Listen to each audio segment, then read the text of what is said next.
आज के जीवन में जिसका नहीं है अभाव, वह सिर्फ एक ही चीज है, तनाव। आश्चर्य तो तब होता है जब 5 साल का बच्चा भी यह कहता है मुझे टेंशन है, तनाव है। स्ट्रेस या टेंशन हमारे मन की दशा यानी मनोदशा से उत्पन्न हुआ एक विकार है। पर हम लोगों के मन में, जीवन में यह विकार आता कहां से है? जब परिस्थिति और मनःस्थिति के बीच का तालमेल बिगड़ जाता है तो जीवन की पटरी पर टेंशन की रेल धड़ाके से दौड़ने लगती है। तनाव एक अंतर्द्वंद्व है, जिसे बंद खाली कमरे में गूंजती हुई सी आवाज। यह सिर्फ एक रोग नहीं बल्कि कई रोग भी इसमें से जन्म लेते हैं। पहले जिंदगी में थोड़ी सी टेंशन हुआ करती थी, अब टेंशन में जिंदगी थोड़ी सी रह गई है। एक पैंडेमिक कोरोना का विश्व ने देखा और दूसरा स्ट्रेस और एंजाइटी का देख रहे हैं। एक्सटर्नल स्ट्रेस तो लोगों को होता ही है, लेकिन आजकल इंटरनल स्ट्रेस का बोलबाला है। कहने का अर्थ यह है कि टेंशन के सबसे बड़े एक्सपोर्टर हमारे अपने ही हैं, जो अक्सर छोटी बातों का राय का पहाड़ बना देते हैं। याद रखिए, परिवार या मित्र तनाव कम करने के लिए होते हैं, न कि बढ़ाने के लिए। और जो इस स्ट्रेस या तनाव को बढ़ाए वो आपके अपने नहीं हो सकते। तनाव का एक और कारण है सब कुछ पाने की जल्दी, शॉर्टकट टू सक्सेस। आज समाज में लोग सब कुछ बहुत शीघ्र पाना चाहते हैं। लोगों में धैर्य बचा ही नहीं है, चाहे तरीका कोई भी हो। सारी जिंदगी का तनाव झेलना हो या स्वास्थ्य को दांव पर लगाना पड़े, सक्सेस की सीढ़ी कोई नहीं चढ़ना चाहता। सब सक्सेस का एलिवेटर लिफ्ट लेना चाहते हैं। ऐसे लोगों से मैं एक ही बात पूछता हूं, बेहिसाब हसरतें न पालिए, जो मिला है पहले उसे संभालिए। अगर इतनी तसल्ली ही कर ली तो हो सकता है तनाव से कुछ हद तक बचाव हो सके। सच तो यह है कि तनाव वह दीमक है जो इंसान को अंदर से खोखला कर देता है। आज के दौर में तनाव की एक और बहुत महत्वपूर्ण कारण है ओवर थिंकिंग।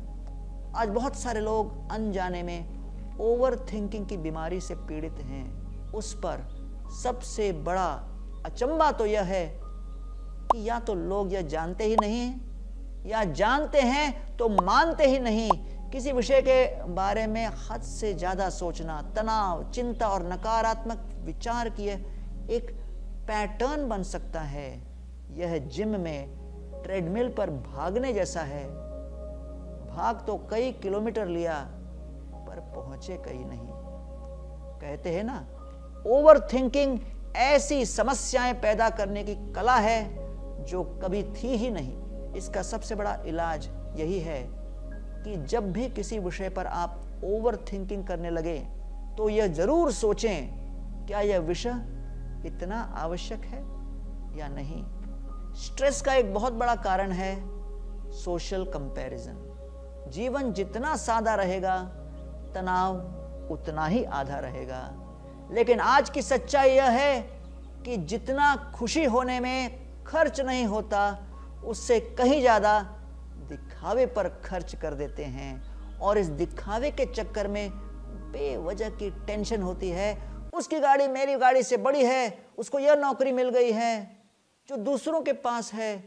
उसकी बराबरी करने के लिए, उसे पाने के लिए हाथ पैर मारते रहते हैं।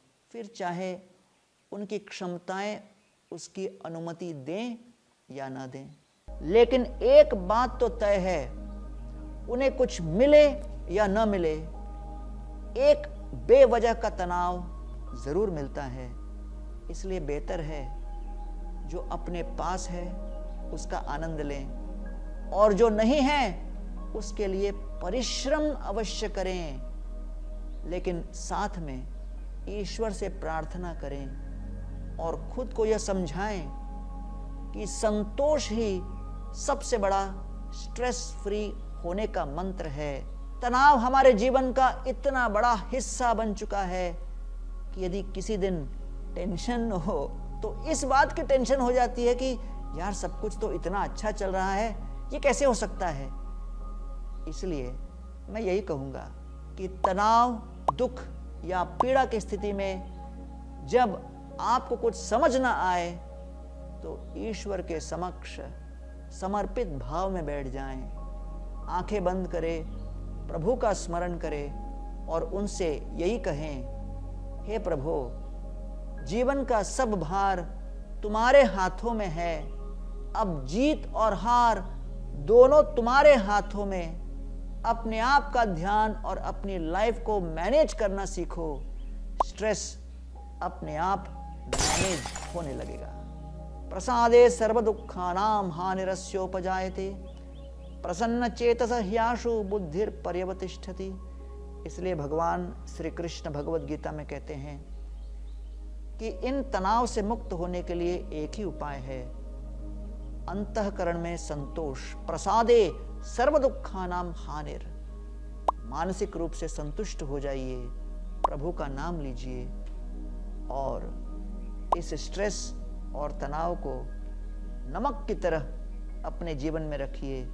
भोजन में नमक अधिक और नमक कम दोनों चर्चा का विषय बनता है, लेकिन सही मात्रा में नमक से भोजन स्वादिष्ट हो जाता है। उसी प्रकार सही मात्रा में स्ट्रेस से हम जीवन में सफल, सक्सेसफुल और एफिशिएंट बनेंगे।